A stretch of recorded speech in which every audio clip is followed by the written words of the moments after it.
Hello everyone and welcome to our unboxing of the brand new Apple Watch SE. The SE brings the modern large screen design of Apple Watches to a lower price point, and that's what's most exciting about it. But let's unbox it and take a closer look.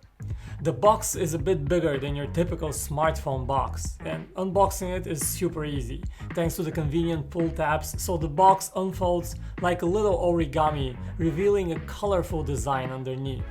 Now those are all small details, but they add to the joy of unboxing a new gadget, and Apple excels in that.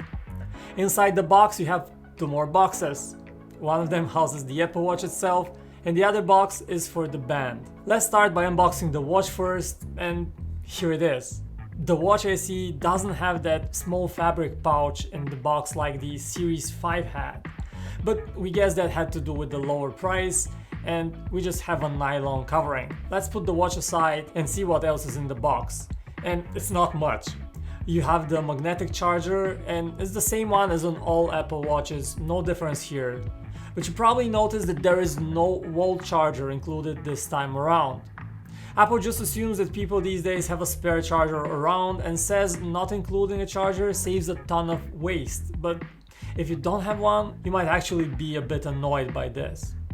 Anyway, let's take a look at the band now. We have the Sport Loop nylon fabric band and not the new Solo Loop. The Solo Loop looks super cool and nice, but keep in mind that there are 9 different sizes, and the provided printable Apple guide to sizing seems a bit confusing. Plus, if you want to sell the watch later on, the precise sizing would be a problem with the future seller. So instead we went with a traditional Sport Loop band that still feels very comfy. There's nothing else to unbox, so let's pair up the watch to our iPhone SE here and get started.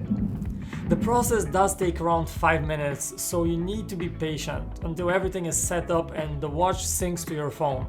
But once that is done, you're all ready to go.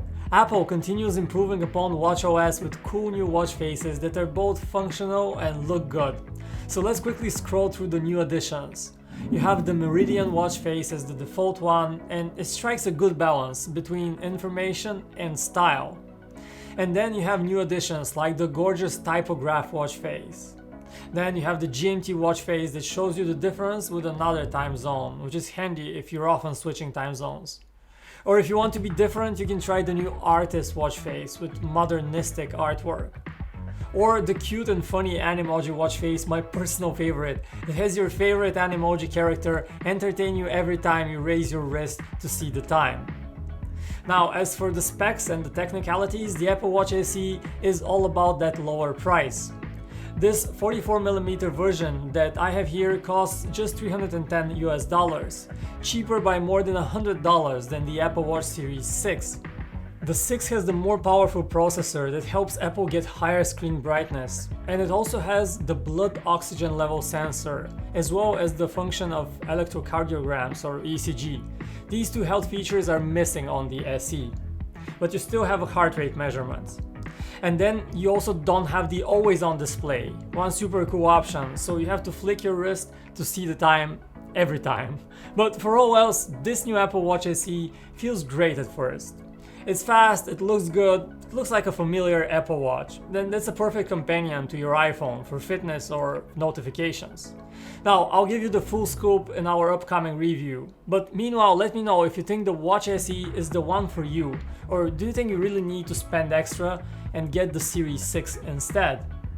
So that will do it for this video. Thanks for watching, thumbs up if you enjoyed it, subs for more from us. My name is Vic, this is PhoneArena, and I'll see you around.